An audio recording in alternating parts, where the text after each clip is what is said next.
Fala galerinha ligada no meu canal, tudo bem com vocês? Aqui no Mirante dos Franceses hoje passou muita tartaruga, ó, a galerinha aí, ó. Fala, Carol. E aí? Aí, Filipão. Giovanni, ó. Fala aí. Qual é o teu nome, amigão? Sebastião. Qual? Sebastião. Isso aí, isso aí. É isso aí. Isso aí. Marcelão, ó. Professor. Fala aí, professor, como que foi hoje? Hoje tá tudo dominado, o dia tá bacana, Arraial do Cabo, dia bastante sol, sem vento, a água tá bonita, só não tá transparente, galera, mas as baleias e as tartarugas aí que o Cláudio aí mencionou estão presentes também, as tartarugas grandes. É isso aí, galerinha, então vamos ver esse espetáculo das baleias com drone. Partiu? Vamos que vamos, hein?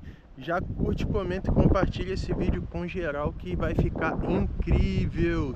Tamo junto, galerinha.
Aí galerinha, estamos aqui ó, no Mirante dos Franceses, a parte da tarde. A parte da manhã filmamos bastante baleias.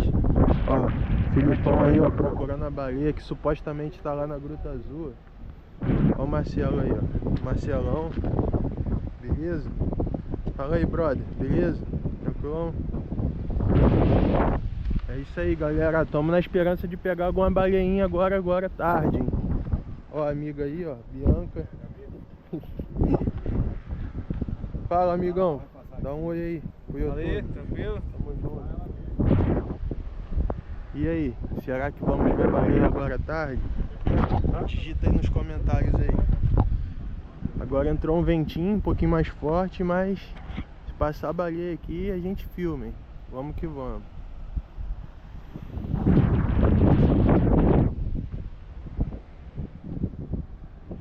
Galerinha, finalzinho de tarde, não filmamos baleia nenhuma, mas passou algumas. E finalizando aqui esse vídeo do dia 4/6/2025. Com esse lindo pôr do sol, a galerinha tá aí, ó, tudo mexendo no celular. Dá um oi aí, galerinha.